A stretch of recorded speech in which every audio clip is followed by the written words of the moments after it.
D at an angle of 35 degrees. That was a lot of information in one sentence. Let's draw a picture. So there is a driveway. Over D feet, it goes up 12 feet. It rose 12 feet as it went D feet. Estimate the length of the driveway. Here's our length of the driveway. Think about it. Your driveway is at D. This is what you're driving on. The driveway is the diagonal. It's actually the hypotenuse of the triangle. So we're being asked to solve for the hypotenuse this time. D was just some extra information. What we really need to focus on is the hypotenuse and our given angle. Now, please notice, the distance that it's rising to 12 feet is being done at an angle of 35 degrees. So we have this angle, and we're given the side opposite, and we're being asked to solve for the hypotenuse. So, what is going to relate the opposite and the hypotenuse? Sine. Sine is our trigonometric ratio that will relate the opposite to the hypotenuse.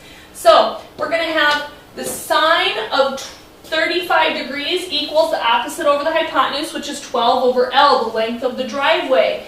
If we cross multiply, putting sine of 35 over 1, we're going to end up with L times sine of 35 over 12.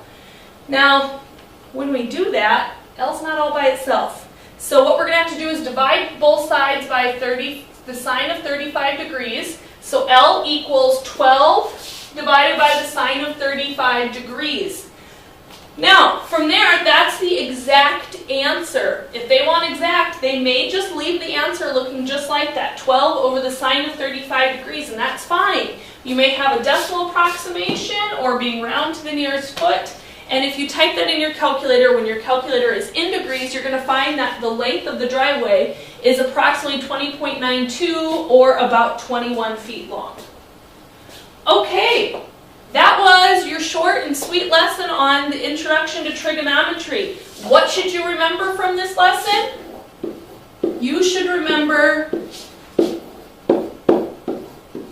SohCahToa2. That's what's going to help you realize which one you should use, sine, cosine, or tangent. So SohCahToa2, you need to remember that. Second biggest thing you need to remember, make sure your calculator is in the correct mode. Make sure your calculator is in degrees if you are plugging in degrees. Okay? Good luck!